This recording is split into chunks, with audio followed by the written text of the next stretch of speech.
Halo Sobat Dulur Gus Diman. Perjalanan kita kali ini menjawab rasa penasaran Gus Diman terkait keberadaan makam Bupati Srengat Blitar yang berada di Komplek Makam Setono Gidong Trenggalek. Oke, kita lanjutkan dulu pembahasannya.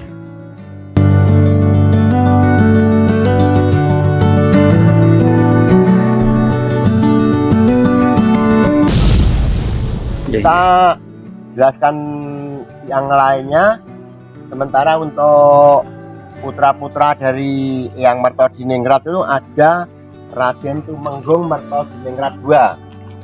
Nih, Raden Tumenggung Mertodiningrat II. Nah, ini yang buat penasaran kenapa ada di Trenggalek, ternyata Bupati Srengat itu keturunan Trenggalek. Jadi kami jelaskan bahwa Eyang Mertodiningrat juga punya putra yang bernama Mertodiningrat II. Nama aslinya ya kalau nggak salah itu Mertowongso, dan beliau diangkat menjadi bupati di Srengat. Jadi Blitar itu ibu kotanya masih di Srengat, belumnya seperti sekarang. Pada tahun 1830 era Perang Diponegoro, dan pada tahun 1830 setelah perjanjian Sepreh di Nganjuk itu Pangeran Diponegoro tertangkap, dan banyak dari pengikut-pengikut Diponegoro itu yang melarikan diri, diantaranya adalah ke daerah Srengat. Oleh Eyang Mertodiningrat II itu para pengikut itu dilindungi, termasuk diantaranya adalah Pangeran Suryokusumo, putra dari Hamengkubuwono III, atau dikenal dengan nama Eyang Jugo. Oleh Eyang Mertodiningrat II ini, Eyang Suryokusumo disuruh bersembunyi di daerah Kesamben di tengah hutan. Tapi sayangnya ada Belanda juga mengetahui sepak terjang beliau, bahwa beliau melindungi pelarian para pangeran Diponegoro, sehingga Eyang Mertodiningrat II ini dicopot dari jabatannya. Waktu itu adalah beliau menjabat menjadi Bupati Srengat bersama patihnya Raden Tejokusumo.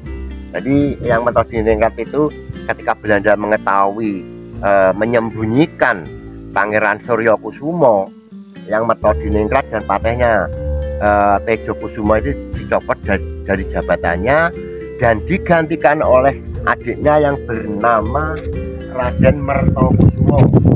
Ini makanya juga ada di sini juga ya, Mbah Mertokusumo.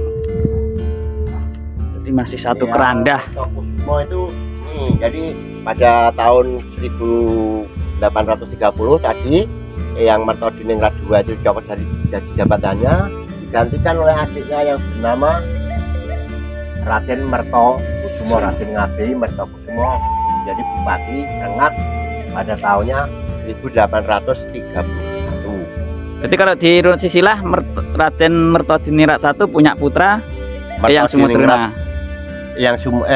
Yang sulung itu bernama Eyang Sumobroto, yang dipono makamnya di Ponorogo.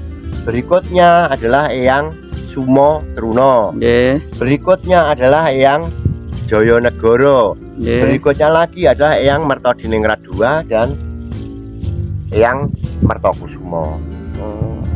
Jadi kembali setelah pasca Eyang Mertodiningrat II dicopot dari jabatannya, tampuk pemerintahan Kadipaten Srengat dipimpin oleh Eyang Mertokusumo, dan beliaulah yang memindahkan ibu kota kabupaten yang semula ada di Srengat ke sebuah wilayah yang disebut dengan Pakunden, dan itu sampai sekarang menjadi ibu kota dari sekarang berkembang menjadi Kota Madya Srengat. Ini Kota Madya Blitar. Saya ulangi, Blitar wajib tahu ini sejarahnya. Jadi ini ya memang betul, orang Blitar wajib tahu bahwa dulunya Blitar itu ibu kotanya ada di Srengat. Setelah itu di era Eyang Mertokusumo dipindahkan ke Pakunden, dan di Pakunden itu sekarang menjadi ibu kota sampai sekarang. Sekarang berubah menjadi ibu kota dari Kota Madya Blitar. Terima kasih Mbah, ini penjelasannya sangat komplit, luar biasa. Nanti kita ketemu lagi kapan-kapan. Mungkin ada pesan-pesan Mbah terkait dengan inspirasi nanti leluhur kalau dari leluhur ini. Ada yang kurang jelas atau ingin bertanya, mungkin bisa menghubungi saya, Mbah Sunu dan Mbah Demang mungkin. Dan kalau mungkin ada kekurangan dalam penyajian saya, dalam penjelasan saya, kami mohon maaf yang sebesar-besarnya. Sementara saya akhiri sampai di sini dulu perjalanan terutusan napak tilas para leluhur pada hari ini. Wassalamualaikum warahmatullahi wabarakatuh.